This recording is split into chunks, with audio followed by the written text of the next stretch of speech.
All right. Hello, everybody. Welcome to UK CORRAL, the podcast that is going to attempt to review every good comic written by a UK writer ever made.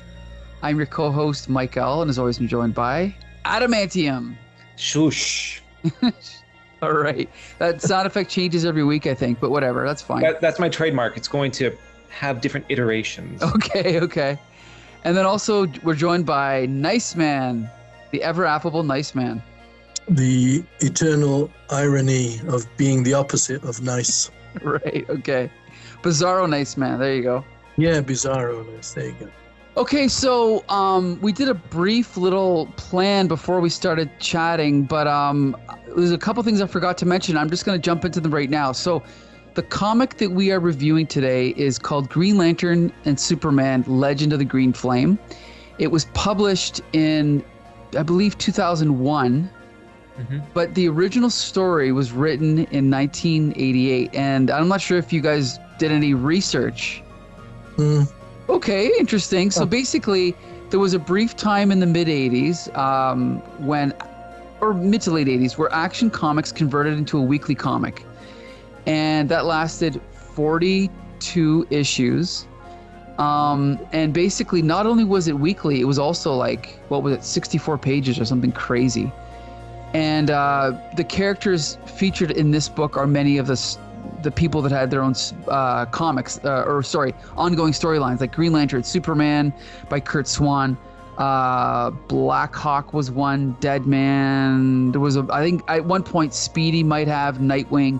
Anyway, it was an interesting experiment that unfortunately they couldn't keep up with the production, and I'm not sure what sales were, but it eventually converted back to a Superman monthly comic. But what happened was they commissioned Neil Gaiman to write a story to wrap it all up. And he came up with this. But of course, at the time, DC was in the wake of their post-crisis continuity. And just like a handful of other really good stories that fell victim to continuity restrictions, the story was rejected after it was completed because the Superman office did not want Green Lantern to know Superman's identity. So unfortunately, this Neil Gaiman Superman Green Lantern story was shelved for like 15 years. And then it was finally released in 2001 as a prestige format comic. Now, I did buy the original. Sorry. So then what happened was they commissioned a replacement story by Elliot S. Maggin. And I bought that off the stands when it came out just because I thought it looked interesting. Now, just out of curiosity, did either of you two read that story? Yes. Okay, good. Paul, did you read it? I read some of it and then I lost interest and stopped. Yes, let's talk about that. So I'll just say I read the replacement story as a kid, and it was just when I was getting into DC, and I did enjoy it. I enjoyed some of the art, but I tried to reread it about a year or two ago, and I could not get through it. And then I tried to reread it this weekend, and I struggled through maybe 3/4 of it, but I just found it had no momentum and it had no structure, I felt. And just when I felt like the story was kind of ending, it just kind of went on a few more pages. And I skimmed the last few pages just to see how it ended, but I didn't think it was particularly good. Adam, what did you think of it? Yeah, that one was bizarre for me. And I appreciate this era of DC where they took a lot of risk because it's a very unconventional story. Basically, the Green Lantern is dying / he is dead, and he's sending projections of himself to these other figures that he knows in his life, and that involves Deadman and Superman and some other characters. It's a very ambitious story for a one-shot, but it's one of those things where I think it had wings of wax. It tried a little bit too hard, and it didn't help but the fact that the prose style was very much of the time. I'll give it that. Right. As you said, it didn't really gain that momentum that it needed to be a sustainable story. And the whole thing about a one and done, it can be a great one-piece story, a one-read, insular sort of narrative, or it's something where by the time you're done reading it, it holds no consequences and the rest of the universe remains status quo. That's what it felt like reading that issue, the one that replaced this Neil Gaiman script that was originally commissioned. Right. Okay, and Nice Man, what did you think of the replacement story by Elliot S. Maggin? I had no interest in it. It didn't interest me from one page to the next. I struggled through 5 pages, and then I said, I think I've got laundry in the dryer. Yeah, and I've read some Elliot S. Maggin stories that I do enjoy, and this replacement story did have a quaint, fun DC-ness to it that I enjoyed. And when I read it as a kid, that's what made me like it. But I just found, as opposed to the Neil Gaiman story, which has momentum and purpose, the replacement story, it had a basic idea, but it kind of kept going in circles. And whenever it jumped from one scene to the next, it never felt like there was ever a natural progression, and it didn't really build on its own plot or its concept. And then it kind of just ended. You right? know, Mike, as per what you're saying, much like what we're going to review today, it was broken up in chapters or segments. Right. And the thing was with this, the chapters make sense for the most part because they talk about different settings or different story points. The chapters in that replacement story didn't really have that flow. Initially, I thought it was almost an anthology comic because after the first part, we get to the second part, and we don't need to get into detail about it because we're not talking about this comic exclusively today, but it really felt disconnected. And I feel like they were trying to provide retro continuity for Green Lantern's origin. Even that was a little bit baffling to me. I ended up with that story thinking, did they try to incorporate Superman into Green Lantern's origin? I was very confused by it. And that's not the first time they've done that. And to be honest, it really pisses me off because I love Superman, but I think Superman's value as a character is diminished when you try to say, oh, and by the way, he was also the first choice for Green Lantern. Oh, and by the way, he's also this and he's also that, and he's faster than the Flash, and he's more powerful than this guy, and he can do this, and it devalues all the other characters. And I'd much rather it just be that Clark Kent or Kal-El is someone who was raised by some good parents on Earth, and because of that, he happens to be the most powerful being on Earth, and he happens to use his powers for good. But if he was raised on Krypton, he'd probably just be a normal person, maybe with good values, but I don't think he should have any special destiny beyond that.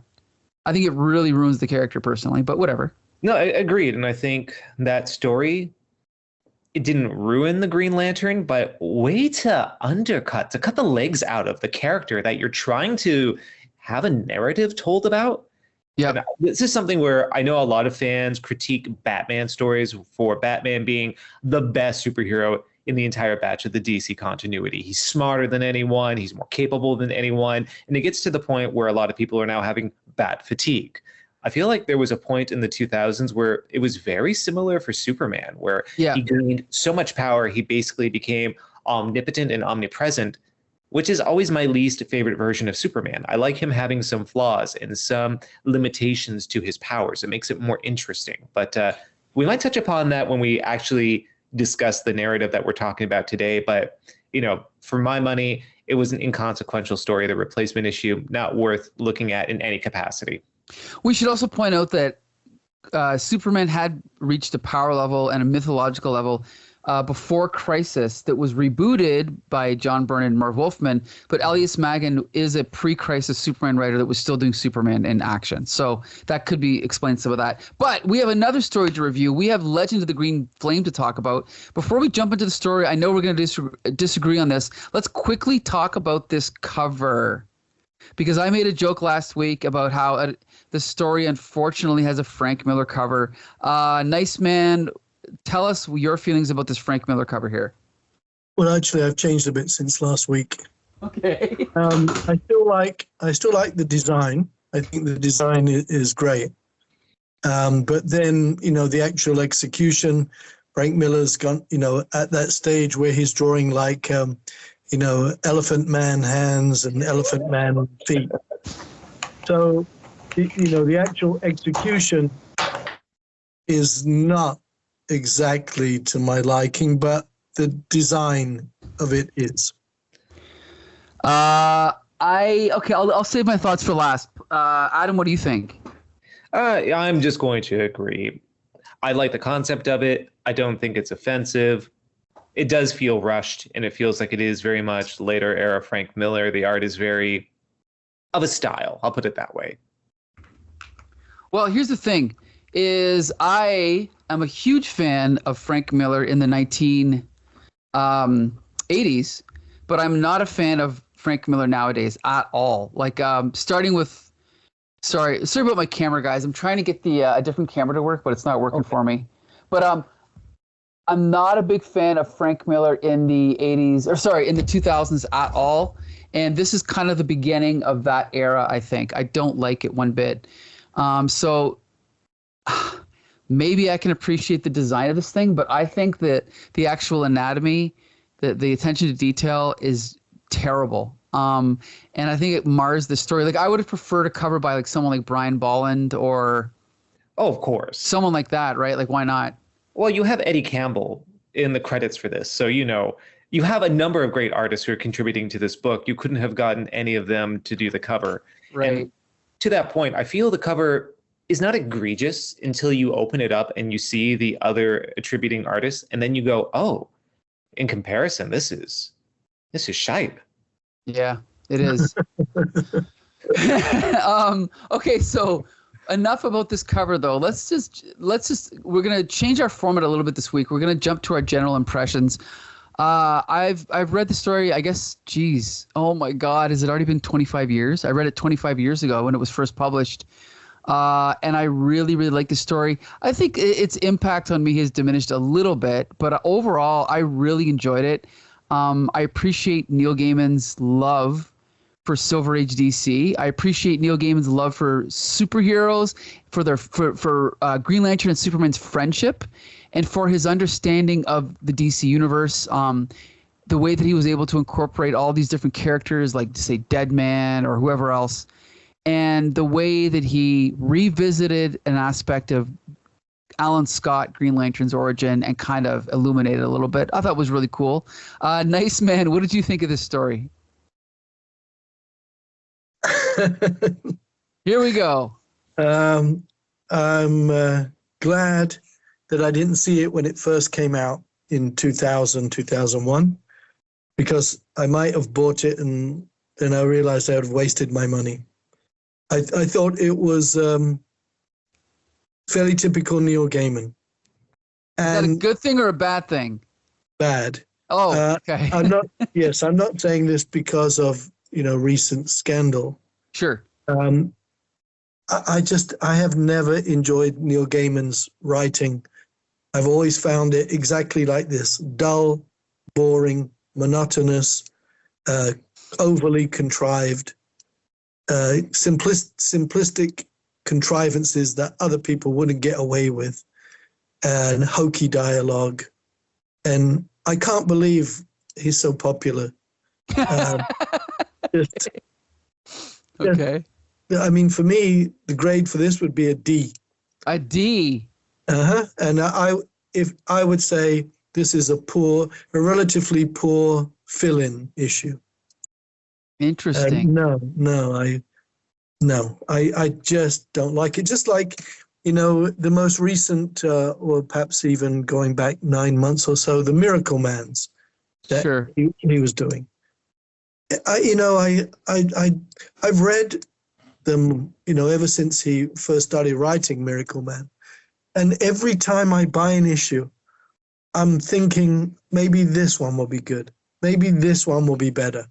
And every single one is dull, boring, monotonous, hokey, overly contrived, pretentious. I think there's only one British writer I like less than Neil Gaiman, and that's Mark Miller. Otherwise, the two of them, they should be put in a rocket ship and sent to exile. Interesting.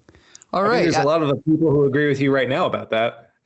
Yes. Well, to be fair, I'll just quickly say, I might have touched on this before.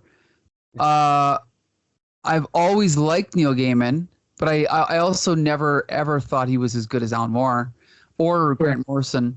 As far as, say, where I rate him as with other British writers, someone like Warren Ellis I always thought was good, but Warren Ellis always seems like he's phoning it into me. He always seems like he's doing a half-assed job. So if Warren Ellis has written really good comics, I've never read them. I've just read his B his B effort comics.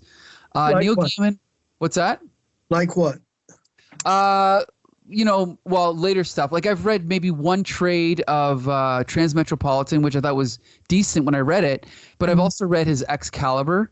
I've read his latter day stuff. Like it's funny because now I'm drawing a blank. He did a run of X-Men.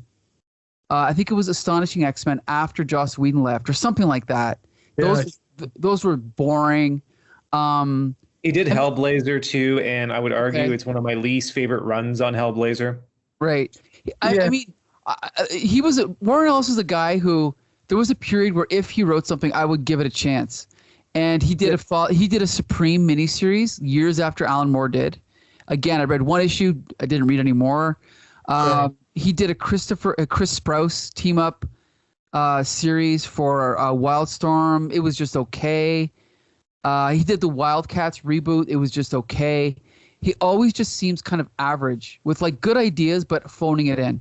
Well, I think definitely for me, he's not as good as Alan Moore, but then nobody else is, I guess. Nobody is, right. And Grant Morrison, for example, and I certainly enjoy, Garth Ennis's Punisher and Peter Milligan's Ecstatic, much more than anything Warren Ellis has done. Having said that, I really enjoyed Warren Ellis's Thor.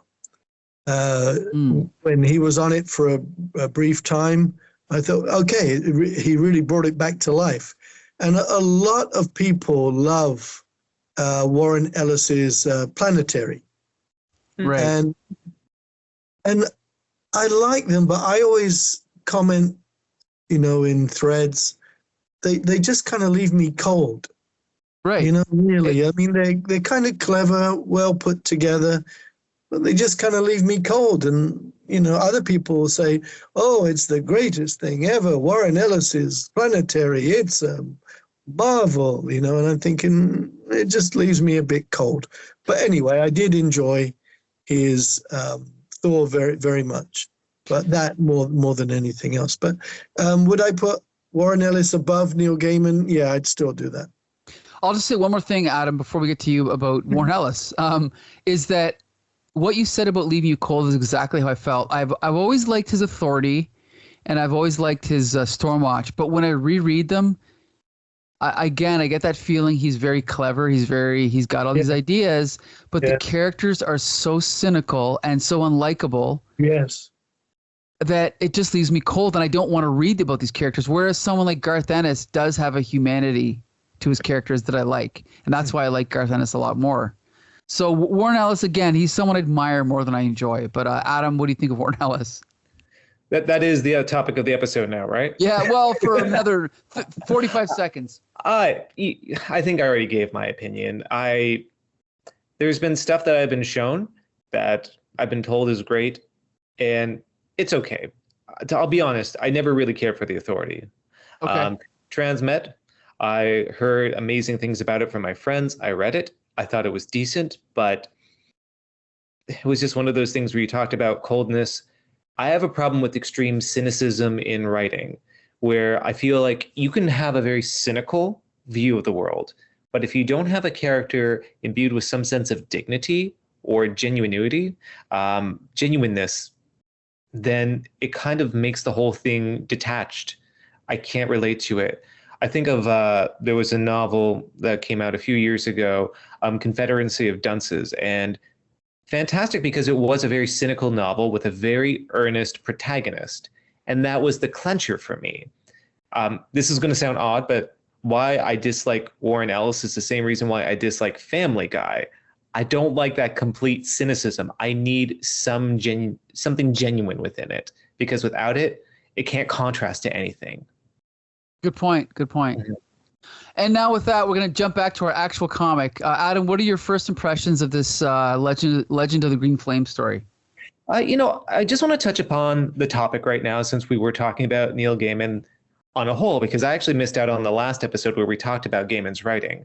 Mm-hmm. And, I'm not going to sidestep the controversy. Me talking about the story is not me condoning or endorsing Neil Gaiman. It's simply trying to look at this piece of art that's been made just not by the writer, but by a number of different artists and editors and contributors. And that's always something to keep in mind with comics. It's not created in a vacuum. It is one of the most collaborative forms of art that you could ever conceive of. Neil Gaiman meant a lot to me when I was young because Sandman was the book that got me into comics as literature. And I know we can discuss the merits of Neil Gaiman as a writer, and I'm open for debate about that. But for me, his run on Sandman, from Doll's House through The Wake, was my opening into the world that comic books could be, quote unquote, literature. And that can sound kind of pretentious, but it was the idea that it can be more than just the convenience store comics I was picking up, which is just showing superheroes in a punch up and then everything's resolved in the end and they're just glorified toy commercials. It was, for me, the indication it can be based on a story. You can address heady concepts, philosophical concepts. In retrospect, were they handled maturely? Were they handled with the same sort of grace that I've seen other writers perform them with? No, but I think the efforts Gaiman had in that run were fantastic. The problem is everything good that he ever did was within that run. Because whether you look at American Gods or even, I would argue, books of magic, everything that he did that was decent, every concept he touched upon, he kept doing over and over again. And this is reiterated in this story for me. Now, I understand this was written just at the time when Sandman was starting up. So he was still conceiving of the story, so not all the ideas were there. But there's this one line that Superman has where, spoilers before we get into the actual spoilers of the story, he's in hell and he's frozen in this traumatic moment where he sees everyone suffering and he doesn't know what to do because he can't possibly save everyone in this hellish dimension. And he says, the worst thing is, it's not even that I can't save them all, but they almost feel like they want to be tormented. And that was an idea that Neil Gaiman later used in the Sandman series, a kind of conception that hell is self-perpetuated. I like that. On a metaphysical idea, on an ethical sort of range, that's a very interesting concept. And that's what I appreciated about his writing. Here, it seems like there's concepts he would later mature and work into better, I guess you could say, execution within the Sandman series that are just very, they're in their nascent form. They're just beginning. And with a comic published 10 plus years after it was originally written, who knows how authentic the script actually was compared to the original source? Because we're only taking Neil Gaiman as his word. Who knows what sort of, I don't know, what you could say, revisions or changes he made to the document before submitting it? I can say, based on what I've read, this is the script because he didn't even have a copy of it. An editor had to find it for him. And then sent it to Neil Gaiman, as he even said in his own introduction to the story. But, you know, regardless of that, like, that's just pure speculation. My take on this is I am going to be in a middle ground here. I don't think it's as terrible as Nice Man has said it is, but I don't think it's great. I think there's really good concepts in here. In fact, I would argue there's maybe 2 really good concepts in this story, and the rest of it is kind of meandering. And in fact, I think the retrospective nature of this actually makes it worse because of the inconsistent artwork going on throughout the story. I'm going to ask everyone a question here. Who was your favorite artist who penciled something within this comic, this prestige format comic? For me, it was Kevin Nolan. Okay. Nice Man? Well, I like Kevin Nolan, but I think I'm going to say Mark Buckingham. And then for me, this is as divergent as you can get, I understand, but it's between Eddie Campbell and Jason Little. I know, very parallel sides.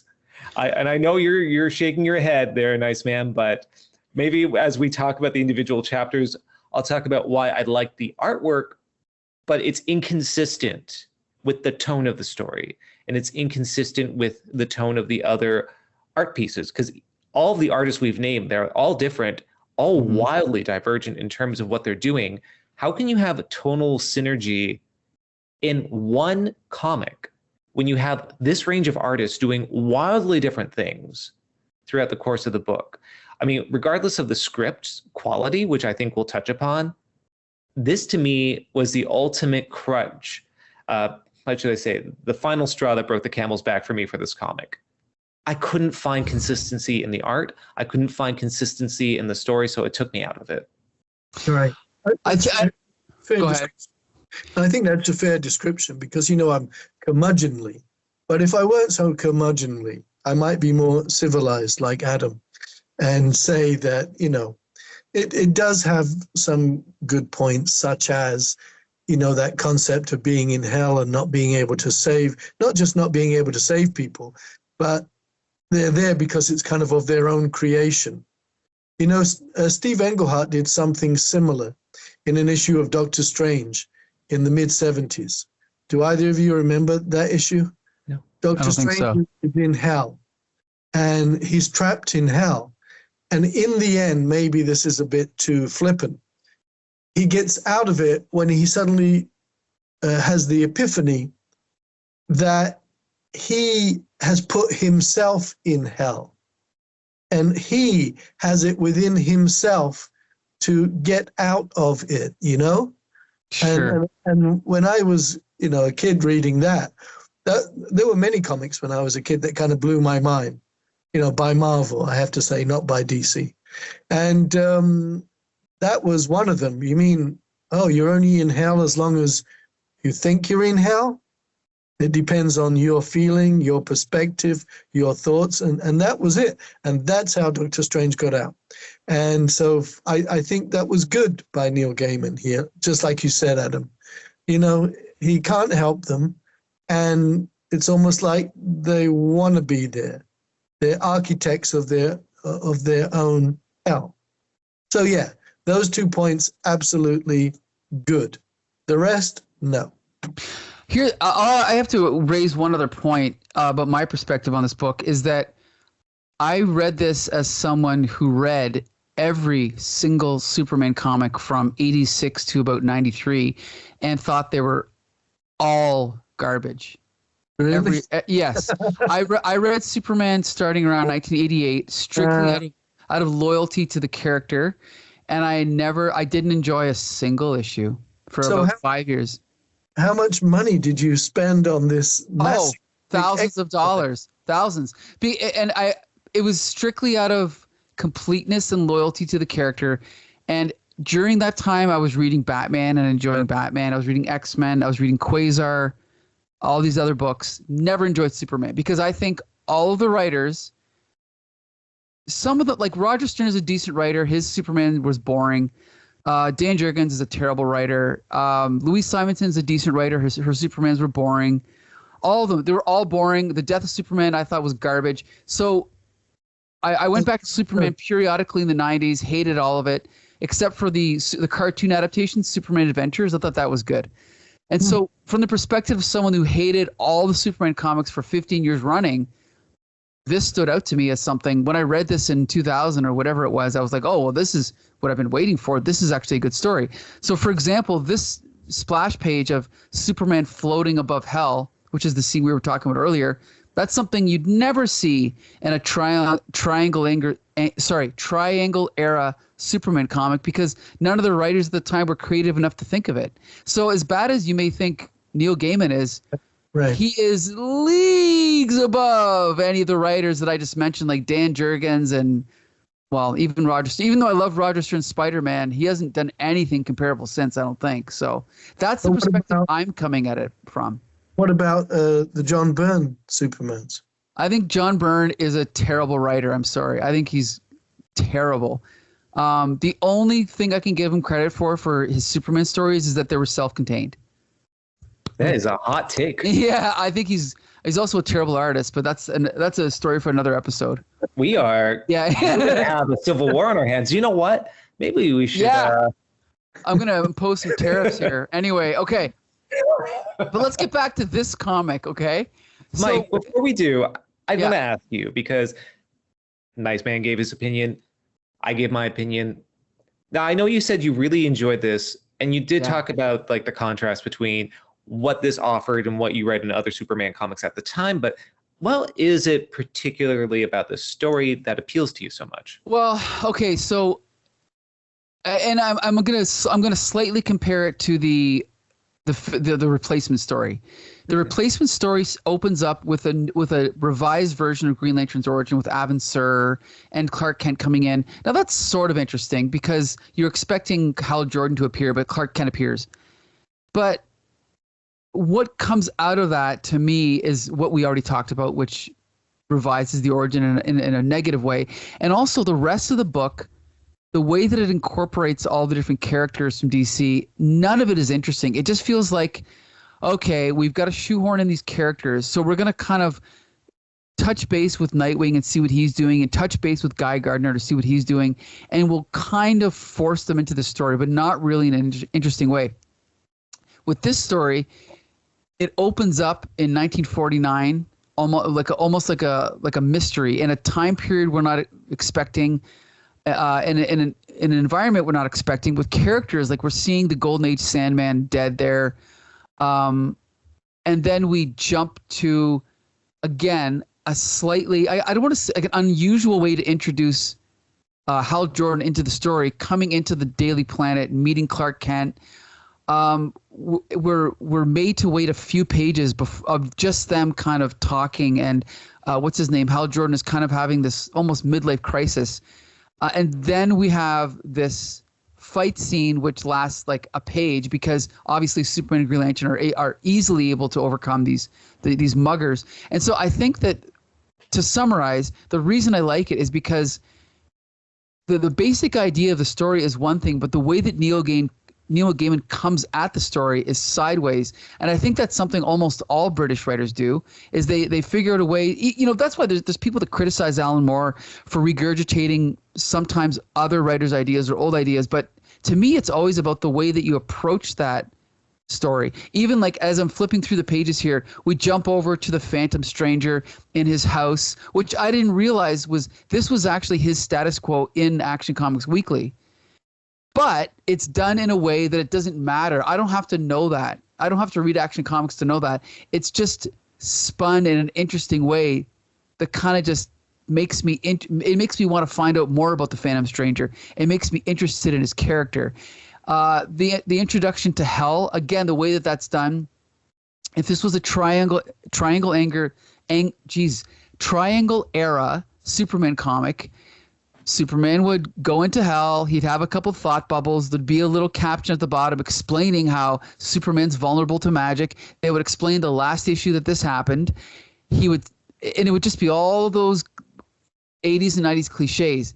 Opening this scene with a close-up of Superman's face and then kind of dollying out as he's experiencing all of this horror of all the people that are in hell is something that, again, I would not have found in an 80s or 90s Superman comic. And so maybe today the impact or the uniqueness of this is diminished because other writers maybe have done it better. But I think from the perspective of an 80s, 90s Superman comic, I think it's unique. So that's basically why I enjoyed it. You know what? I'm going to give you credit for that, because I will say in terms of the mainstream, not Elseworld stories, but just straight continuity runs, yeah, it's not like anything else that was going on in the main storyline.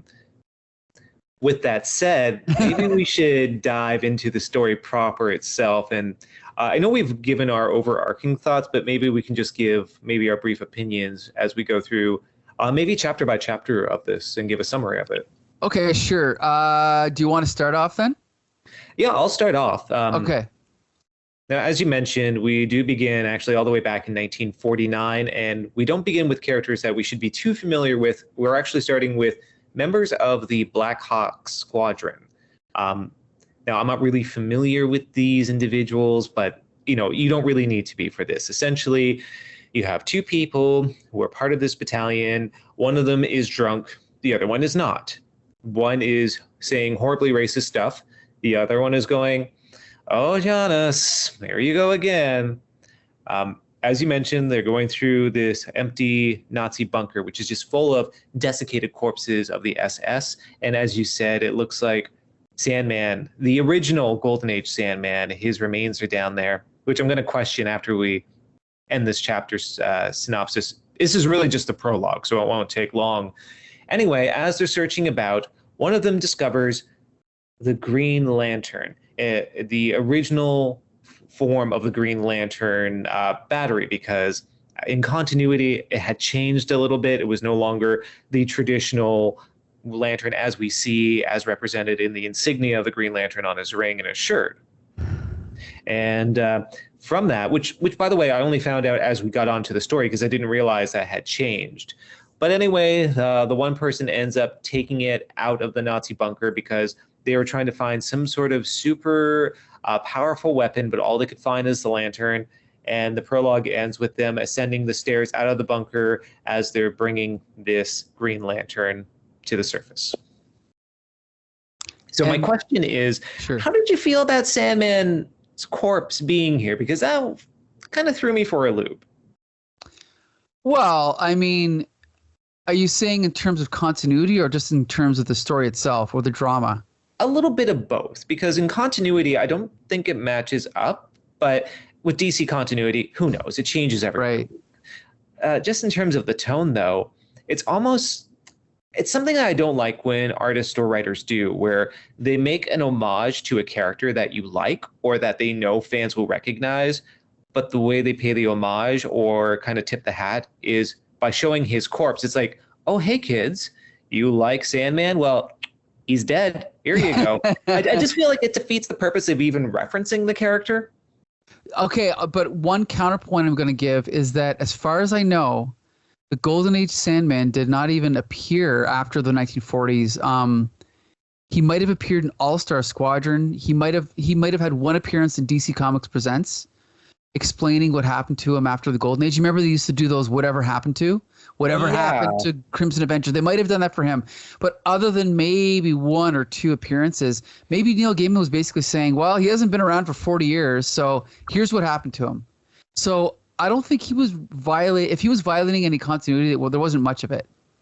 Yeah, and even the continuity violation isn't such a problem for me. It's, again, just evoking a character just for you to show their corpse. Sure. I feel that's in bad taste. Maybe it's just my own personal preference where I don't agree with that. And I think it's also a little bit too tongue-in-cheek because obviously Neil Gaiman, famously having written Sandman, and then he did the Neil Gaiman Presents Sandman's Mystery Theater run as well. So to me, it's just a little bit too wink, wink, nudge, nudge. But Neil Gaiman didn't do that. That was Matt Wagner and Scott Siegel. Yes, that was. It's just they initially credited it as Neil Gaiman's because they had to have a marketing pitch for it. Yeah. Okay, so I don't know. Do you have any thoughts on that opening chapter, Nice Man? Definitely. I'm afraid I have thoughts about everything and sometimes. Okay. So this is how to get me out of a story right at the beginning. Okay. At least make it something of a struggle to find this bunker, to get down into this bunker. But no, let's just take a little walk along a hallway and go down some steps. Oh, look what's here. You know, it's too easy. These guys, oh yeah, let's just go down and take a look at the Nazi bunker.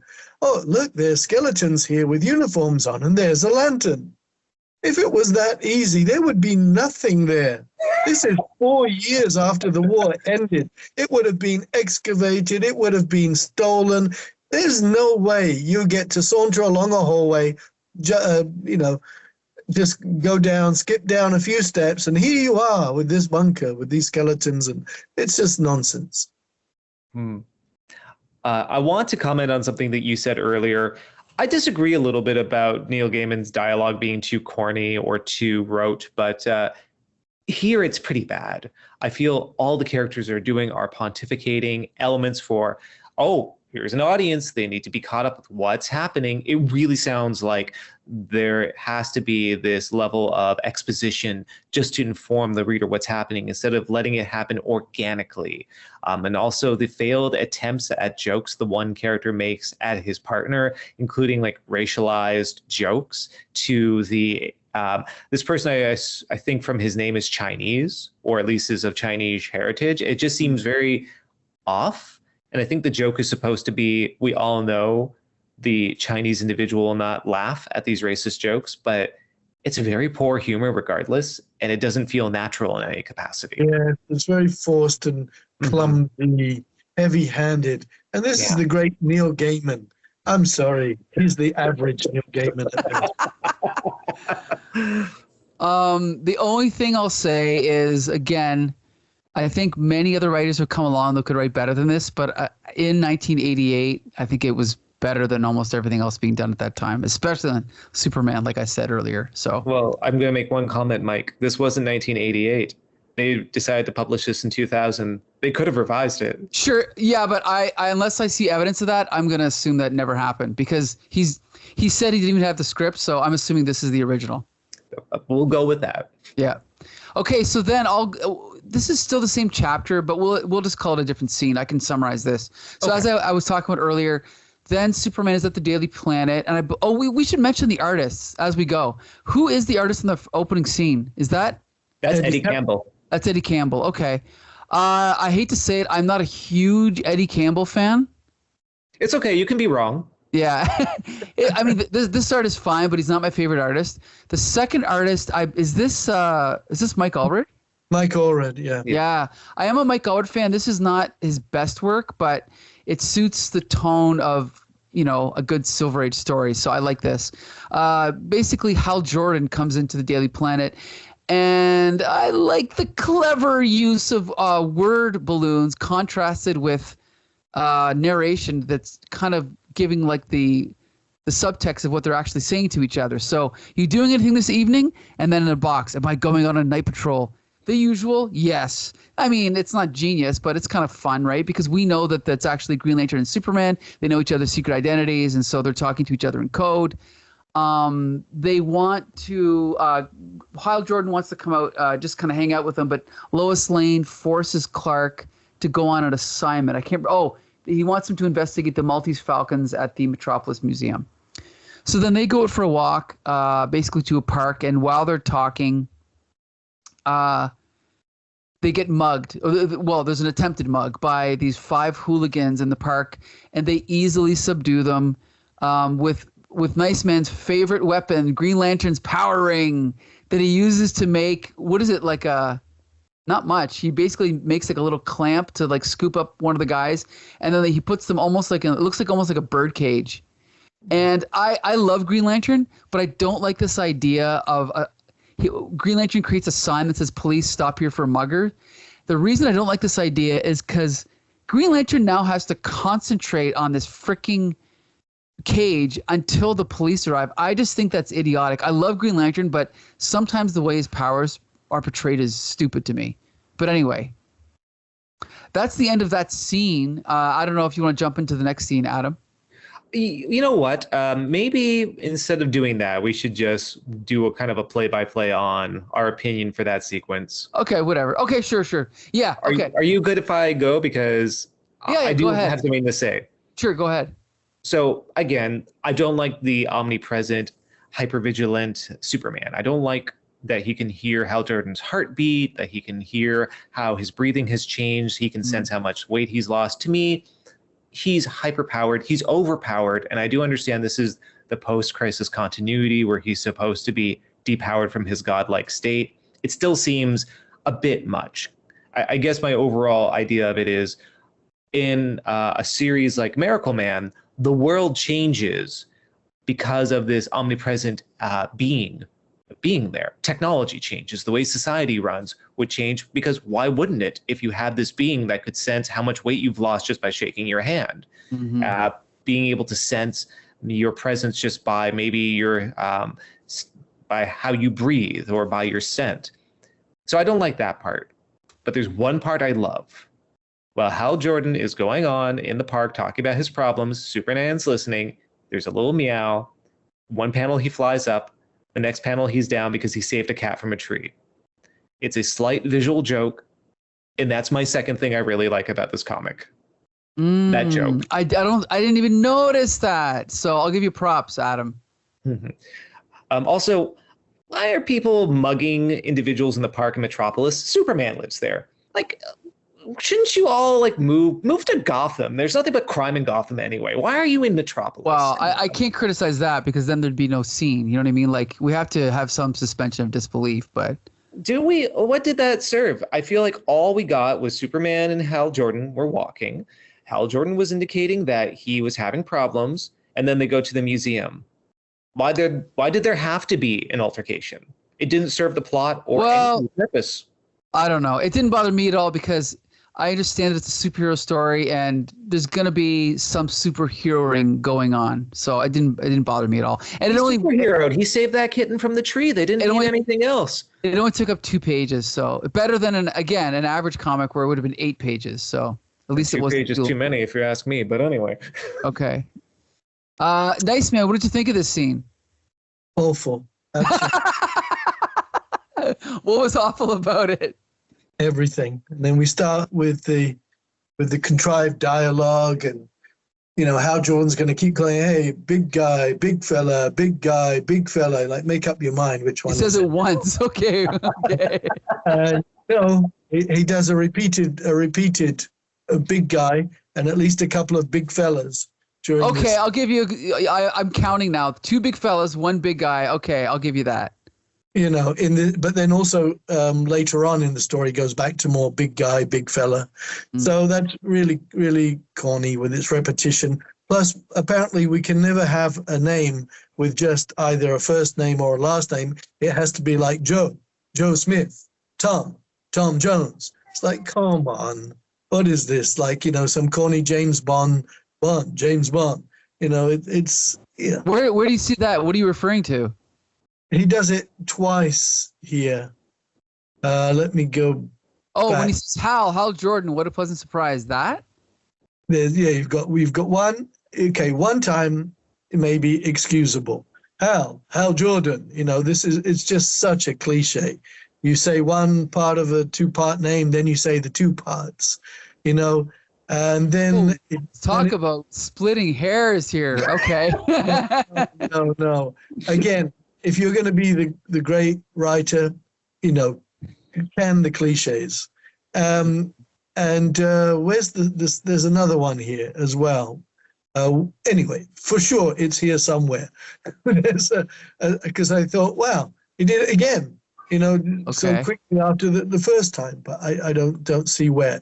And then, we're going to go to this thing that Lois is forcing us to go to. Let's go through the park. I wonder what's going to happen when they go through the park. Oh, I know. They're going to come across some muggers. I thought, my God, if I wrote this as a spec script, as a spec like plot synopsis, that's the kind of crap I would have come up with when I was about 16 years old or something, because I would have forced it. I need to force it. I make them go through a park so then they can be accosted by muggers, because it's nighttime. It's Metropolis. Of course there's going to be muggers. So then we get this, idiotic muggers scene. And then, of course, it's no contest. And then, as you know, Green Lantern then puts them in the cage. And all the muggers, look how cliched they are in appearance. It's just so cliched. And then he puts them, scoops them up with the corny power and puts them in a cage, and then puts the sign, police stop here. Now, these guys were expecting to do a mugging. They weren't expecting to come across superheroes, but they did. And I think if I had been a mugger expecting to do a mugging and discovered, damn, I came across Superman and Green Lantern, I'd be speechless. And I'd be trapped in this cage, and there might be one person who utters some words, something along the lines of, of the luck that the people they go to mug turn out to be superheroes. But no, what does one of the muggers say? Come back and fight. Hey, I can beat you. Hey, you two, I'm talking to you. Hey, come back here and fight like, what the hell is this? Monty Python and the Holy Grail. Come on, you bunch of meatballs. Come back here, I'll punch you. Yeah, no, it really is much like that. If I were the editor, I'd say, I'm sorry. Either you rewrite this or I'm rewriting it. It's so horribly contrived. It's so cliched with the double names. It's so cliched. Double Here. names. You've got this guy saying, come back here and fight like men. They just came across Superman and Green Lantern. They should be absolutely gobsmacked, to use a cliche. They should be speechless, apart from one of them saying something like shit. Of all the, of all the people we had to try to mug, Superman and Green Lantern, come on. But no, let's be cute. Let's make it sound like Monty Python and the Holy Grail. I'm sorry, Neil Gaiman's writing is crap, absolute crap. I just can't wait till we do our Steve Englehart podcast, and you can apply that level of scrutiny to Steve Englehart. Oh boy, it's in the works. Oh, okay. Mike, I just want to say, sorry. I just want to say one thing before we go on. I talked about how I felt the mugging scene was useless, and obviously we heard from Nice Man as well. I think we share similar thoughts in that vein. Wouldn't that 2 pages have been much better to have dialogue to actually get into the psychology of Hal Jordan? Oh, of course. And it's so hard to critique that, I know, but I think the problem is that maybe you're comparing it to, say, Sandman. I'm comparing it to Superman comics, and in a Superman comic, the scene of them talking, the whatever it is, 1, 2, 3 pages, you'd never see that in any regular Superman comic. So the fact that I just got these 3 pages of really good, in my opinion, dialogue of them talking, the fact that there's then 2 pages of a mugging, it's like, oh well, it's still better than anything else I've read in a Superman comic this month. You know, that's just how I'm seeing it. So again, if this was published in 2025, I would have a different level of scrutiny for it. And again, I did say at the beginning that it's not as good as I remember it 25 years ago, but it's so much better than all those Superman comics from the 80s that I sold, very soon after reading them. Yeah, gentlemen, I just want to interject here. I'm sorry. Sure. To say something nice. Oh, okay. That's befitting my name. If only right now we could compare this with the British, all British production team of Grant Morrison and Frank Quitely. That's like the best. Who did at the same 2000 the hardback JLA Earth 2.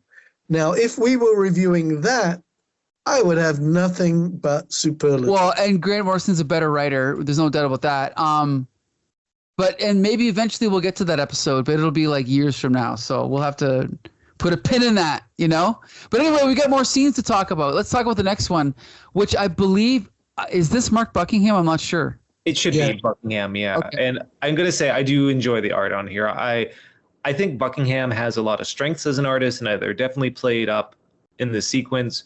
Just going through it, both Hal Jordan and Clark Kent have made it to the big exhibition. They are walking around, and they are hearing about the Maltese Falcon. There's some little jokes about Clark Kent. He's offered wine, and he's asking if they have orange juice instead. There's another little sequence where Hal Jordan is talking to a woman about how she really wanted to see a pearl that will not be exhibited, and it turns out it's Selena Kyle. And then she gets the sense of, oh, there's superheroes here. I have to go. So it's like a little throwaway joke with her present. My cat agrees with me. Anyway, It's Kyle. Yeah. Much like Nice Man, they grow incredibly bored of the exhibition. They decide to wander around, and they end up in another storeroom where there's a lot of various artifacts, including that. Okay, 1 second, gentlemen. It's Catwoman. It's of course, his favorite character. Why did I not think of that? Anyway, they end up coming across in this room of artifacts the Green Lantern that was discovered in the prologue. So Hal Jordan then talks about how the Green Lantern Corps had disbanded, and he's feeling alone. He's feeling alienated, and he believes this happens to be Alan Scott, the original Green Lantern's titular lantern. And he really does want to do something. He wants to confirm that this is the Lantern. He wants to see if he can have a charge from it.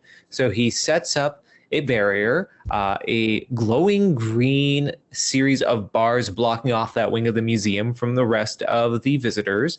And then he goes into his Green Lantern garb to take his oath and charge his ring. However, something backfires and a fiery green plume escapes. I know, it's scary. And that sequence ends. I got to point out, I love the scene where Superman uses his, is it his X-ray vision or his microscopic vision? And he says, I stared deep into the fabric of the metal, magnify, examine. And then, it hurt my eyes. It seemed infinite, as if I could look into it forever. What is that thing? I love that sequence. What a way to dramatize the conflict between science and magic. I just thought that was so cool. What do you think of that, Nice Man? Yeah, that's a fair point. No, it is a fair point. And at least this is going to set up for me what was the most interesting thing coming along, and that's, Phantom Stranger. Okay. But did you notice Neil Gaiman depicted in the crowd? Now I see him with the sunglasses on. Yes. Okay. I'll zoom in on that for our viewers here. Now I'm going to assume that I thought that was Tim Burton at first, to be honest. Well, you know what? But since we know that's Neil Gaiman, who are the two guys that he's talking to? I think one is, I wanted to say Kevin Maguire, but why would it be? I don't know. It's got to be somebody, one of the collaborators or something, or his friends. Yeah, well, maybe Mark Buckingham. Yeah. Do you notice also in the background there's a guy with a hood on? Who is this? Is this our man or something? I don't know. He's got the hood on. Yeah, I see that. I'm not sure who that's supposed to be though. Yeah. But, What about the? Do you guys like the idea of the room that's cordoned off by the Green Lantern with his ring? I think that's a cool idea. What do you think, Adam? Do you want to know? Because I Go don't think ahead. you like the answer. Go ahead, Adam. I think it's very stupid. Okay. Okay, I'm sorry. That's so flippant. I think there is no indication in the comic, and I don't know as a fan, I actually forget if Green Lantern's abilities allows it invisibility for people not to see it if he wills it to be. They're glowing bright bars. Like, if anything, wouldn't that just make everyone go, what the hell is that? To me, it just is a little bit incongruous. Like, I'd rather something else happen, like maybe he uses his ring to put a barrier or like block the door with something. Maybe even put a big green padlock on the door. I don't know. With that said, it is a setup for what's about to happen. I do appreciate the scene that you pointed out. And I'm going to go back on what I said. There are 3 ideas I really like in this. And one of them is that little speech that Superman gave, feeling like he's gazing into infinity by looking into the lantern. That is great. With that said, though, it's a neat little setup. I feel it's the least offensive of all the story segments we've countered so far in this one shot. I'm not a huge fan of Mark Buckingham, but this art is good. And it could be I'm not too sure who's inking it, but it does look really good. So. It is really strong art. I will agree with that. And so this splash page, that's also Buckingham with the explode. Okay, because that's a nice page. Mm-hmm. It almost reminded me of like Brian Hitch or somebody. And this is when Mark Buckingham was very young. Right. Some of his earliest work, because he did this, we said in 1989, and 10 years later, he was doing superb work on Peter Parker's Spider-Man. Well, if I can revise that, the story was written in 88, but the art was done in 2000. Oh, it was. Yeah, because once they rediscovered the script, they got all the artists to draw it. Yeah, so it's actually around 2000. Yeah, sorry. No problem. But okay, so now we go to the next. Now we're finally on chapter 2. This art is what's his name? Is this who is this? This is the guy from Miracle Man. Is it John Totleben? Yes. I love. I mean, what can I say? I love this art. I think it's perfect for this sequence. And I'm not necessarily a huge fan of Deadman, but when Deadman interacts with other superheroes, it's always a joy for me. So I really did like this sequence. I know that some, like, the way that he draws the character's face is like Green Lantern looking at Superman is completely off model. Like that looks like MacGruber, the actor that plays MacGruber from Saturday Night Live. But other than that, I think it's a really cool sequence. I really enjoyed this. Adam, what did you think? Yeah, Okay. it's good. I have no complaints about it. Okay. The artwork's really strong. It's very stylized, but I think it's purposeful for them being in this limbo state. Yeah, so basically we should just say they're in limbo. Basically, Yeah. Dead Man's saying they're dead, they're in limbo, and then Green Lantern uses his ring to get them out of there because he wants to return to their bodies, but he goes, oh, you shouldn't have done that. And that ends that segment. But yeah, I think it just is another continuation going on. I talked about how I don't like the incongruity of the artwork in this single volume, but I think this works because you go from the clean, more traditional comic book style art that we saw in the last sequences to this in this weird land where everything is gray and there's a lot of cross hatching happening. And I think that gets across this alien, ethereal feel of this plane they're in. A lot of exposition, mind you, but I didn't find it offensive. I thought it was one of the better parts of the story. I do like when Deadman is referring, like Deadman's kind of giving us a little bit of exposition about purgatory itself. Yeah, it's not like irrevocable until you go into the light. I see the occasional cardiac massage or occult type just passing through. I think that stuff's cool for me. Mm-hmm. Nice man, what did you think of this sequence? Well, I like John Turtleben on Art? Oh no, we lost Nice Man. Hold on a second. He's back. Okay, sorry. You were saying? I like John Turtleben on Swamp Thing. I like the effect that he's going for here. It's appropriate. However, I don't think he can draw Superman. I don't think he can draw Green Lantern. Visually, the face of both Superman on his first page. Let's go back to that first page. Sure. Yeah, when he's down, no, that's not Superman. And then you go to the next page and you see Green Lantern's face. I don't know what that is, but that's not Green Lantern's face. The profile of Superman, that's not Superman. And then the worst, absolute worst thing, which again, certain things just knock me out the story. He's got this rendition of Green Lantern in a circle. And the way he has drawn Green Lantern's arms and hands, if Green Lantern puts his arms down, they're going to reach his ankles. Okay, I'll give you that. Yes. It's the worst art. Well, I think, yeah. Concerning somebody's arms that I have seen since Jack Kirby did an aborted attempt of The Prisoner. Okay. If you've never seen that, he has, the Patrick McGoohan character standing there, and the arms are like down to his kneecaps or something. Oh no, he has the arms just like John Turtleben has Green Lantern's arms here, crossed across the body, and you can see they're just ridiculously long. So I was looking at that thinking, no. I'm sorry. I like John Turtleben on Swamp Thing, but that's not Superman. That's not Green Lantern. Those arms are ridiculous. And so that just spoiled the whole chapter for me. Okay, I'll just say one thing. There's a lot of artists with great styles like this that don't understand that consistent anatomy from panel to panel is a very important skill for a comic artist. And that's where someone like John Romita Sr. might be one of the best in history. Every single panel, the characters look exactly the same. They always look perfect. They always look beautiful. And they always look on model. So anyway, that's all I'm going to say about that. But anyway, okay, now we're going to go to the Strange Interlude. I kind of touched on this earlier. This is where we get a little interlude with Doctor Strange, again, in this house. Doctor Strange. Or not Doctor Strange, the Phantom Stranger. Oh my God, I'm sorry. If someone was... It's not Cumberbatch, no. The Phantom Stranger, I'm sorry. I'm mixing up companies here. And again, the Phantom Stranger I'm not overly familiar with, and I don't know what his status quo was in Action Comics, but apparently this was it. Like he lived in this house, whatever.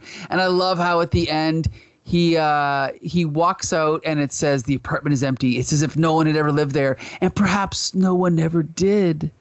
The lights in the walls twinkle petulantly, fleetingly, then they too are gone. Oh, what a great sequence. I love it. Adam, what do you think? Oh, likewise. I enjoy it. This was actually part of his continuity when he was given orders by the Lords of Order. Those were his current masters. And then eventually the Phantom Stranger would say, I have no masters. I have no allegiances. I am my own entity. And as you said, that's when he leaves. It's a very moody, well-written piece. In my opinion, I think it's one of the strongest. I actually somewhat wish we just would have had a compendium of just the Phantom Stranger segments, because I felt those were some of the more intriguing elements. And I really do enjoy the fact that you don't need to be burdened with continuity or to understand what was happening with Phantom Stranger at the time. You know, one of the strengths a comic writer can have is when they can introduce new changes, new forms of continuity to a character's story without needing to bog you down with what happened in the past, because the story speaks for itself. I think it's really well done. I know Nice Man doesn't much care for Mr. Gaiman's prose Nice style. Man's struggling there. Okay, Nice Man, you look like you have something to say. But I did enjoy the prose here. That's just my final point. And I would wittingly set myself up for debate. Go right ahead. No, you misinterpreted. I've created a reputation for myself for being more cynical than Warren Ellis's writing. No, this was the best part of the whole issue. You can throw away all the rest and just leave this. Okay. Because the narration is correct the way it goes. Some of the words are quite touching, such as, if I had a place like where I actually lived, then I wouldn't be a stranger, would I? Which was a very, very nice touch. In fact, yeah, for me, you can just throw away the rest of it. Just keep this chapter. And I would buy that, not the rest. I would argue it's probably because Neil Gaiman is most at home in this sequence, right? Mm-hmm. Yeah. Probably. That's probably why. And the art is and who's the artist here? I forget, but it's good. I'm just gonna jump to the last page. I'm gonna say. Oh, that's actually, we should know who this artist is. That's Matt Wagner. Oh, it's Matt Wagner. Well, of course. Yes, Wagner. I love Matt Wagner. Okay, makes perfect sense. Yeah, Matt Wagner. Anyway, can't say anything bad about Matt Wagner. Go ahead. Sorry. Sorry, can I tell you a very typical aside? And I'm sorry, but these things interest me. I can only hope they interest other people. If they don't, I'm way off base. But many years ago, when I was toiling in Hollywood, and I would be paid to read film scripts, one of them, there were two forms of adaptation of Matt Wagner's Mage. And I think, if I remember correctly, he asked me about this one time. Like, was it true that there were some film producers were considering two approaches? One would be like a faithful adaptation of Matt Wagner's Mage. The other one would be an adaptation where the character is played by Pee Wee Herman. And yes, it was true. Wow. Considering the two. But yeah, that came up. I got to say, one of my fantasies of being a film director is not just to direct my own stories, but it's to do really faithful adaptations of really good comics. Only for not for my own sake, for the sake of the creators, because I think so many comics could be adapted word for word and be successful on screen. But that's another episode. We're going to get back to the comic, okay? Yes. We've talked a lot about this sequence, about the hell sequence. I guess the only thing we can add to it is that Superman is suspended above hell, and then Green Lantern's kind of trying to kind of like free him from. He's almost like hypnotized, right? He is, I think, in a state like a comatose state from the trauma he's enduring, and it's very on the nose. I will say, I actually quite like the sequence for the most part, but there's some umbrage I have with certain sections. he's hovering above in a cross-like form, which to me is just a bit too on the nose for the symbolism that they're going for. Of course, Green Lantern, he's holding on to Superman's leg because I guess he doesn't have the capability of flight in hell. His ring doesn't allow him that. I'm not quite clear. There are some story bits that we did miss out, though, on Mike, because after we have this exposition where Superman is just crying, comatose, unable to do anything, then comes a rhyming hell beast. No, it's not Etrigan the Demon. It is a bird. I think it's the Jabberwocky. I can't tell.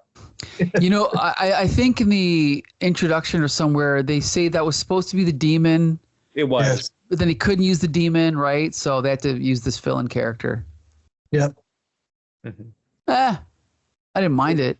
It's okay, but essentially it's teasing Hal Jordan saying that he's going to take him and consume him, and then there's a ship that sails underneath them of these demons, and likewise they're just rhyming and talking to each other. It's like a freestyle rap battle between them, but essentially what's happening is they're debating about who's going to have the victuals, who's going to have access to these two fresh new souls, and we end up having the Griffin Jabberwocky-like thing take a big chunk out of Superman's leg, and Green Lantern, as he descends, because in that impact he lets go of Superman and descends towards that ship full of the demons.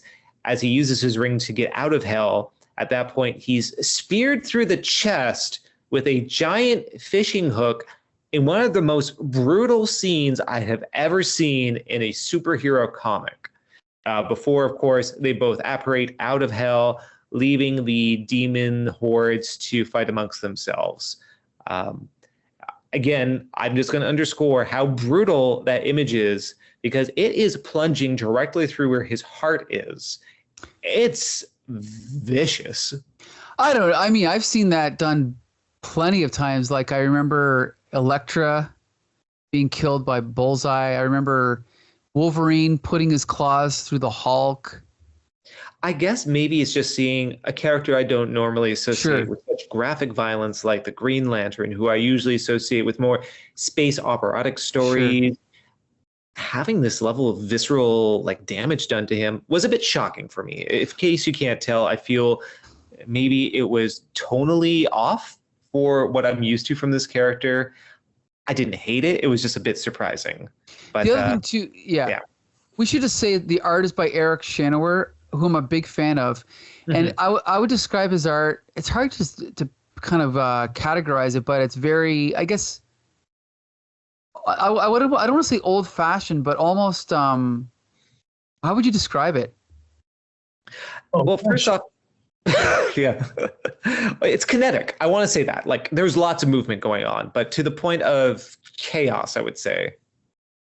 But as far as his art, I've always thought, because he did like a Wizard of Oz series of books and stuff like that, and I always feel like his art, it's like a slight throwback to a more innocent age, and that's what I like about it. The facial expressions, the clean line art. I really like his artwork. So maybe that's also what made the scene of the impalement that more shocking.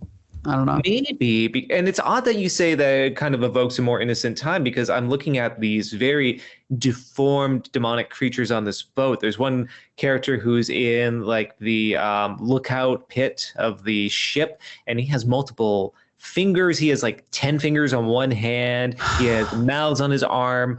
I will say there are comic artists who are really good for telling sequential narratives and allowing you to flow panel to panel. And there are those that get you to stop and be arrested and really view the detail on a page. And I'm not saying one style is better than the other, but this artist definitely is more of that. I need to freeze and stop and look at every detail because there's so much happening here. Yeah, that could be true. Either way, yeah, the art in the sequence is really good. But Nice Man, what did you think of the sequence?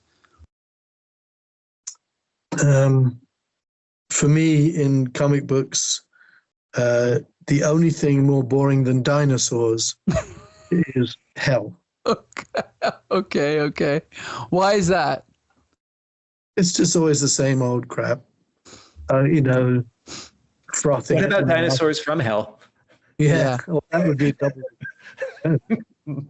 Frothing at the mouth, like hellish creatures and talking in, I don't know, twisted speech, and it's all gruesome. It's just so boring. I can't stand it. All right. Okay. With that, we're gonna go to the next sequence. Let's see here. What do we got here? Strange interlude. Okay.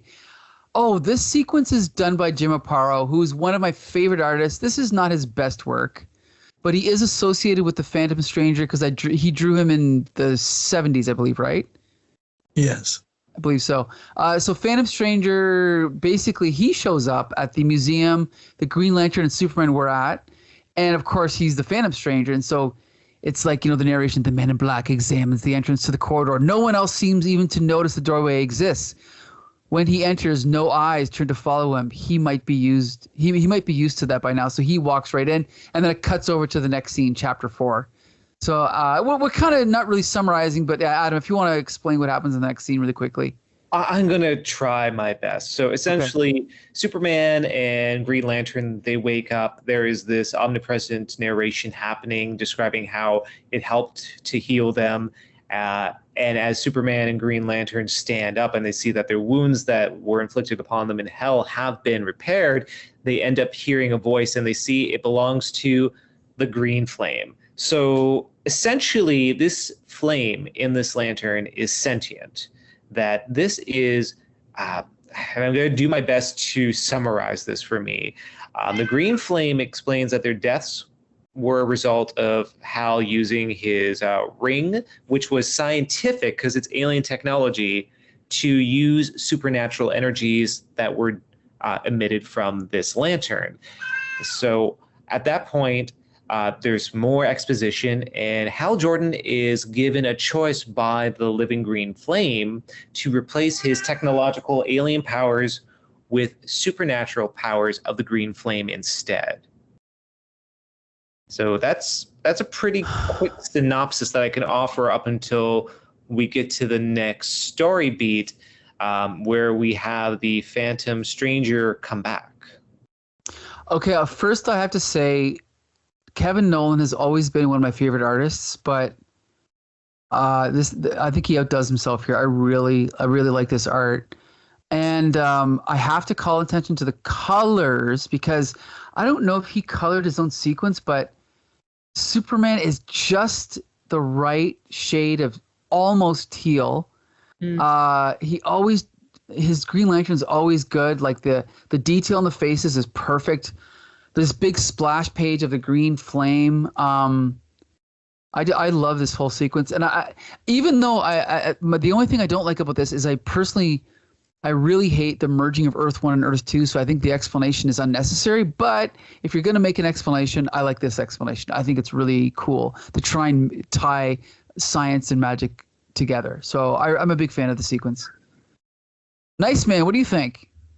Well, but you didn't really make reference to the Jim Aparo page. Oh, like I said, I do like Jim Aparo, but that one page, this is late period Jim Aparo, and I don't think it's his best. What do you think? And I think your pronunciation is correct and mine is wrong. I was going to say, aren't you Italian? You should know, right? Which one's right? I don't know. Yeah, I think Aparo sounds much okay.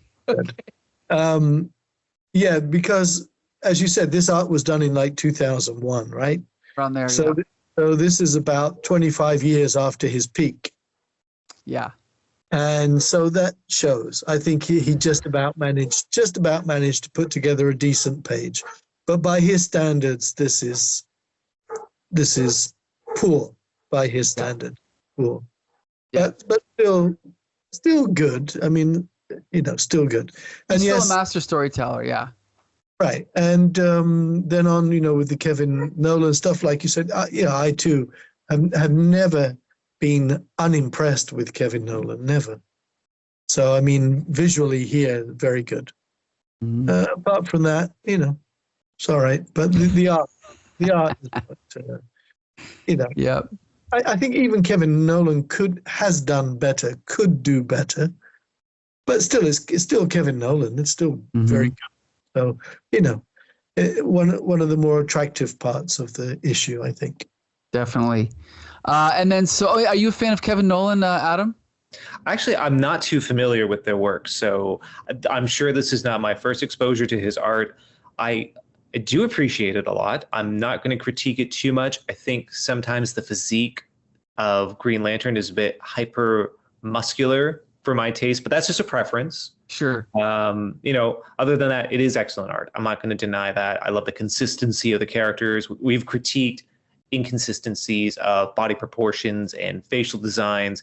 There's no issue with that within these few pages. Before I give an opinion on this, I left off before the sequence actually ends. And Mike, I'm wondering if you just want to take over the summation up until the epilogue, because I just left off as soon as we have the arrival of the Phantom Stranger. So basically, yeah, Phantom Stranger shows up. He kind of just walks in. And then I guess you could say this is a bit of a Deus Ex Machina, because Phantom Stranger basically walks in and solves the problem. So what happens is the Green Flame is sentient, is talking to Green Lantern and Superman, and he's like, Hal Jordan, it is time for you to assume your predecessor's mantle, to cast aside your ring, to take another one that I will give you. I made up of one's fabric. Time to leave science and embrace magic, the true power. And then no way, and he refuses it. And then the Flame is like, you don't understand. That was not a request, Hal Jordan. That was an order. Phantom Stranger walks in and says, you do not have the power of the Flame. Look at me, Hal Jordan. The Flame can be controlled. And basically, Phantom Stranger convinces Hal Jordan he can defeat it, and Hal Jordan realizes, wait a minute, I can defeat it by saying the original Green Lantern's oath. And then he says the oath, and it ends up defeating the Green Flame. Now, if I could just say, this is not a great solution to a story, but at least it's a nice little throwback or callback to old DC continuity. I appreciate it for that, but it's really no more clever than clicking your ruby slippers together and saying there's no place like home. So that's my take on this climax, if you want to call it that. Adam, what do you think? I agree. I feel it's anticlimactic. My other aspect of criticism is I don't really know that much about the original Green Lantern. I know a bit about Alan Scott. I know the legacy of the character, and I know the importance of him. But I don't know the continuity. I didn't really understand that his lantern was based in magic as opposed to alien technology. And there's elements in which that's explained in this narrative, but there's a lot of faith that the reader just knows. And this is, remember how I gave a compliment before about that Phantom Stranger interlude, where it was written so well because you don't need to know the continuity or the backstory to still appreciate what's happening? Sure. It's the inverse of it for me for this segment. Okay. I felt like I was a bit lost. I had to do some reading up to figure out, what exactly was Alan Scott's background? What was this Chinese character that was being described? Because I had no clue about the continuity of this character, and that threw me out. If you can't have this explained within your story for someone who has familiarity with the DC universe, as I do, then I think there is a deficiency in the storytelling. You said it felt like a Deus Ex Machina, and I agree. It was a very simple solution that, in the end, neither Superman nor Green Lantern really did anything to solve the problem. It was Phantom Stranger going, say that thing. Oh, yeah, I'll say the thing. Mm-hmm. And how this resolves Hal Jordan's conflict, I don't understand. We'll get into that in the epilogue, but I feel like the ultimate reason why this story didn't work for me is that for all the issues we heard Hal Jordan kvetching about at the beginning, there was nothing done here to really resolve that. There was nothing here for me to go, oh, of course, this bolstered his confidence. He feels more himself. No, he just remembered, oh, yeah, there was a guy before me. I said his thing. And I'm open to, opposing opinions, but I just felt that was anticlimactic for me. Okay, nice man. What do you think? I agree 100% with everything both of you have just said. Okay. Okay. I do. Okay. And since I do, and since you both just said what you said, I think to a certain extent, this makes or supports my argument. This is a fill-in issue for like the dreaded Deadline Doom, even though that was a Marvel thing. This is a Yeah. fill-in. I wouldn't call it a fill-in though. It was an assignment that was meant to summarize the previous 42 issues of stories, but I wouldn't call that a fill-in. No, I'm being extra cynical because I know it's not. Okay. It's a prestige format. Okay. Yeah. It's all the characters that were in action in the 43 issues it ran. They do it in some nice ways. I like the party scene. They stick everybody in the party scene that they can. These are nice touches, and of course it's important in different ways. So it's not really a fill-in issue. But what I mean is, you just, like you said, you have the Deus Ex Machina and blah blah blah, and that's done. And for all those things, all the big problems that Green Lantern was going through early on, I mean, no big deal in the end. So the anticlimactic end makes me feel like it's a kind of fill-in, But anyway, there's worse to come. Okay, so now we're gonna jump to the last sequence. Adam, you can describe what happens here. Before I do, I talked about the inconsistencies of the art, and it's no more apparent than this. Now, I know what you're going to say about the artwork here, and I don't necessarily disagree with what your opinions are going to be about Jason Little's art. I think Jason Little is a great cartoonist, and if you read Jack's Luck Runs Out, it's fantastic. I think also if you read his Shutterbug Follies, you're going to see what an incredible cartoonist he is.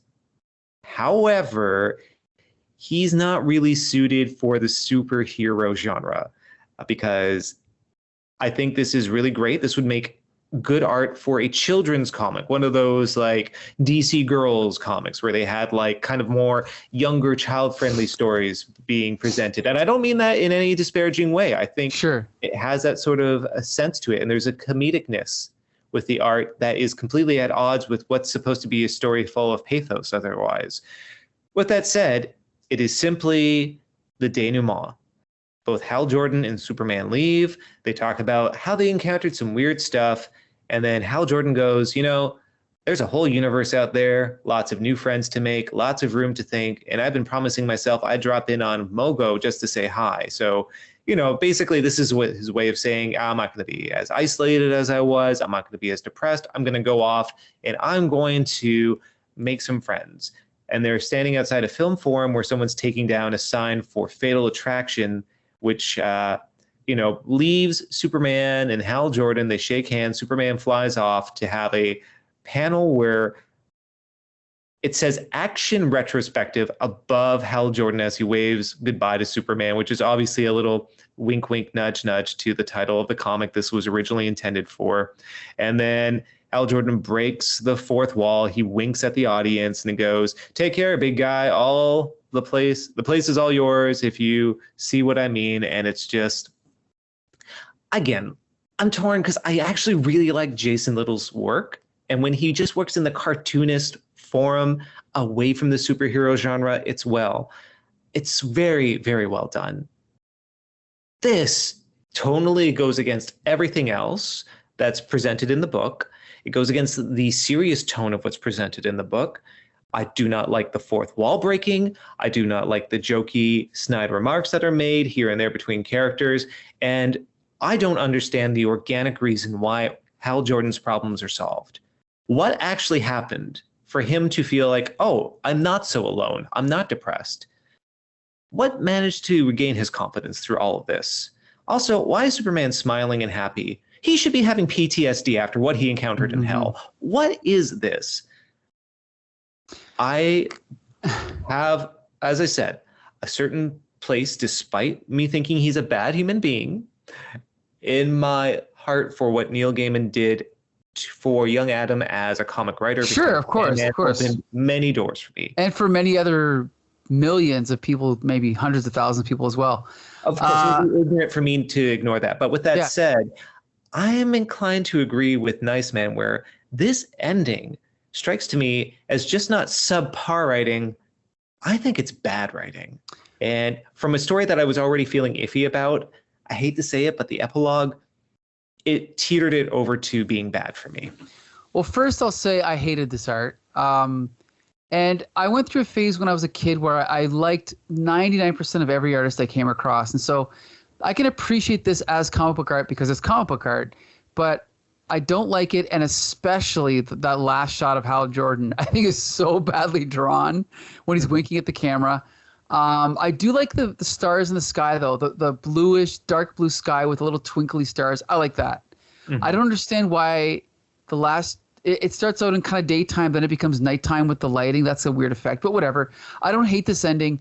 I do like the fourth wall breaking because they did it in the other story as well. I'm not sure if they did it in every issue of Action, but that was like an old Superman trope where at the end of the issue, he'd always wink at the reader, right? So I'm fine with that. It ties in with the fact that this was written for Action Comics, so I don't mind that at all. But again, we talked about the anti-climax of the story. So going hand in hand in that, since nothing happened to climax, how could a Green Lantern have really learned anything? So I think it's kind of just like a forced way of saying, like when he says, there's a whole universe out there, lots of friends to make. It's almost like he's saying, well, I just talked to Deadman and Phantom Stranger and this guy and that guy. And it's a way of saying, now I'm going to go have my own series, which he did eventually, right? So whatever. Like if they explained he was going through some sort of like form of psychological denial because of the trauma he experienced for actually encountering hell, like I could fathom that a little bit more.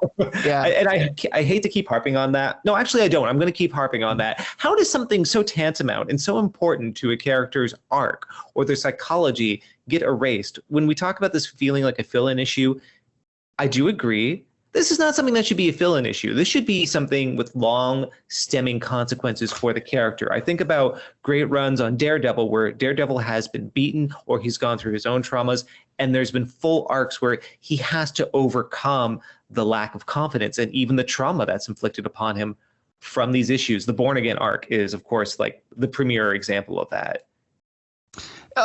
You're totally right, but unfortunately then eventually when Mark Waid took over the character, he actually had the character basically say to the reader, I'm going to have to just pretend none of this happened because if I don't, I cannot continue on with my life. Like he didn't use those exact words, but he basically, that's how it was kind of read. Oh, and trust me, I was critical of that as well. Yeah. Okay. But anyway, okay. So let's just say that you didn't like it. Nice man. What'd you think of this ending? Are you still awake? Nail in the coffin. Okay. Nail in the coffin for all the things, all the reasons you both gave. We're also back to big fella, big guy. It's just awful. It's completely awful. I didn't hate it. I didn't love it, but I definitely didn't hate it. I guess since we're at the ending and now we've covered the whole story, the only thing I can say in its favor is, which story do you think is better, this one or the replacement story? Well, I couldn't even get through the replacement story. Okay. Okay, Adamantium. I'm going to say something close to sacrilege. Oh, no. I think the replacement story may have been marginally better. Wow. But did you finish it, though? I did. Okay. At least you did that. And I'm going to say this.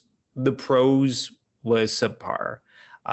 It was a very convoluted story. But I'll say this. At least when I was done reading it, I didn't feel upset. I felt like, that's kind of a waste of time. Nothing really came of it. But I didn't feel like, oh, you missed a beat. There was, you missed what you were even trying to do. This did not end up doing what it tried to do. It did not resolve Hal Jordan's problems. It just kind of brushed everything under the rug. There was no resolution. Again, I keep going back to the whole thing about how they went through these experiences and it should have some ongoing impact on the characters. It failed to do that. And then the tonal shifts between the art and even the writing between sequences, it seemed, just went all over the place. Again, I just want to say it one more time because I know people won't believe me.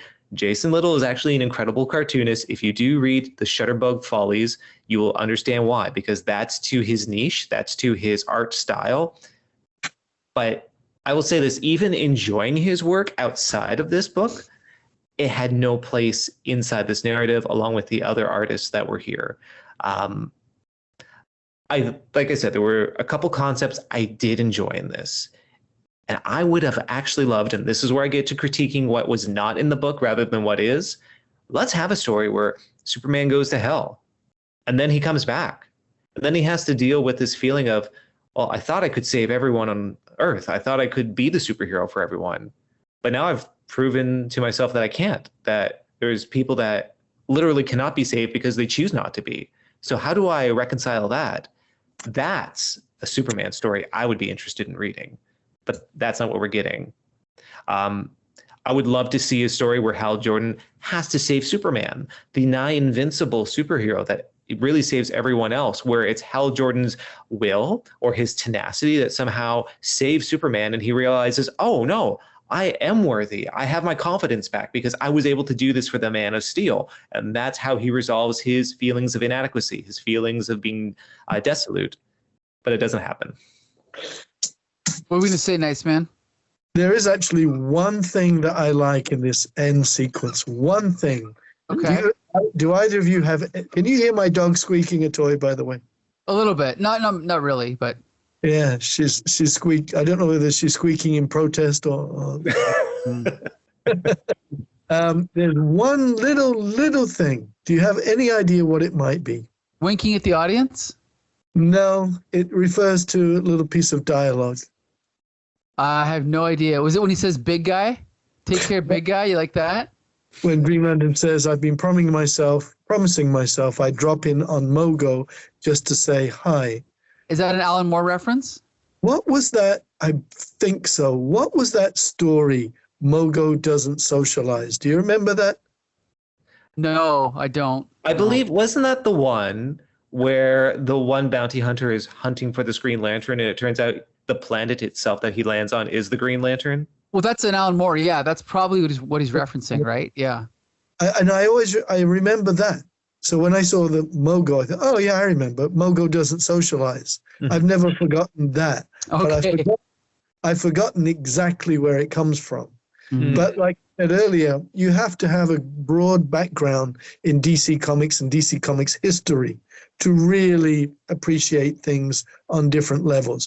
I mean, fun for Neil Gaiman because he knows about, the original Green Lantern and this and that. And fun for me when I read Drop In on Mogo just to say hi, the joke being Mogo doesn't socialize, but he's going to drop in and say hi. And I think it was an Alan Moore story. I forget. Pretty sure it was, yeah. It was actually, yes. I'm going to say this. I will compare this to Grant Morrison, whose writing will drop so many esoteric references to deep lore and continuity. But I feel the difference between Morrison's writing and what we see in this is that Morrison presents so much of it, you can't even keep track of the continuity. You just kind of embrace it. You're like, now there's a psycho pirate. I don't know who that is, but I'm just going to take it all. And there's all these different characters and illusions. And you just kind of embrace the world of comics. You don't need it to make sense. You don't need to be hand-fed information. It's just, this is absurd. Uncle Sam is now punching Cobra Commander or whatever's happening in here. Let me embrace it. Here, you need to know the references. And I think that's something Nice Man touched upon. If you don't know the references, you miss out on it. It isn't something that can aid you in the story, but you're still lost in it. Without that, you're just kind of left adrift. And for me, I feel like that was part of the issue with this epilogue and also the preceding part with the lore of the Alan Scott Green Lantern. And again, I want to say this. I can see why people really like this because I do think there are concepts and ideas in here. I just think it wasn't for me and I had too many hiccups of feeling satisfied with the narrative flow of it. Well, I'm just going to say one last thing about Neil Gaiman, and that's that I came into Neil Gaiman with Miracleman first, then probably Sandman. And I've always liked his writing, but I never, as I said earlier, never liked him as much as Grant Morrison and Alan Moore. And I had a friend that tried to get into comics, and he also thought, a couple of my friends didn't think Neil Gaiman was up to snuff.